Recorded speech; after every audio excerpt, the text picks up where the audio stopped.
नवी मुंबईच्या सानपाडा सेक्टर 11 मध्ये धाडसी दरोडा पडला होता।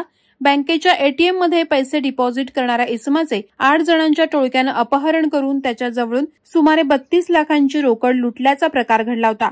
त्यानंतर त्याला वाशी परिसरात सोडून आरोपींनी पलायन केलं होतं।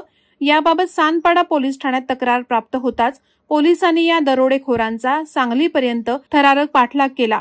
तसंच तांत्रिक तपासाच्या आधारावर 50 ते 60 लॉटची तपासणी केली। त्यानंतर या 8ही दरोडेखोरांना कर्नाटक राज्यातून अटक केली। आरोपी केरळ सायबर पोलीस असल्याची बतावणी करून असे गुन्हे करत असल्याचं तपासात समोर आलंय। अटक आरोपींकडून रोख रक्कम, मोबाईल फोन, 4 चाकी वाहनं असा एकूण 30,48,000 रुपयांचा मुद्देमाल पोलिसांनी हस्तगत केलाय। न्यायालयानं आरोपींना 7 दिवसांची पोलीस कोठडी सुनावली असून अधिक तपास पोलीस करत आहेत। या आरोपींकडून आणखीही मोठे गुन्हे उघडकीस येण्याची दाट शक्यता वर्तवण्यात येत आहे।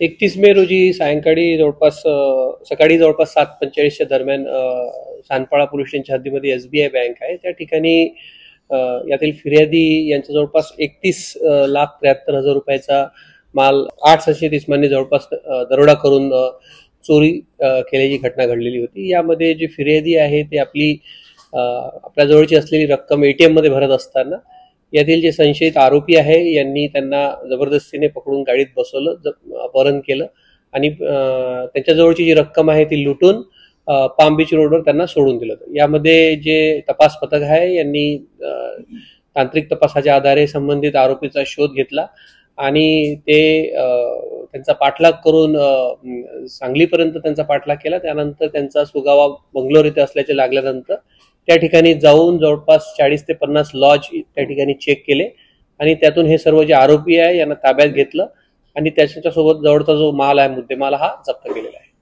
नाही, ही सध्या एवढी आहे। याच्यातले एक आरोपी सध्यापर्यंत फरार आहे, त्याचा पण तपास घेणं चालू आहे।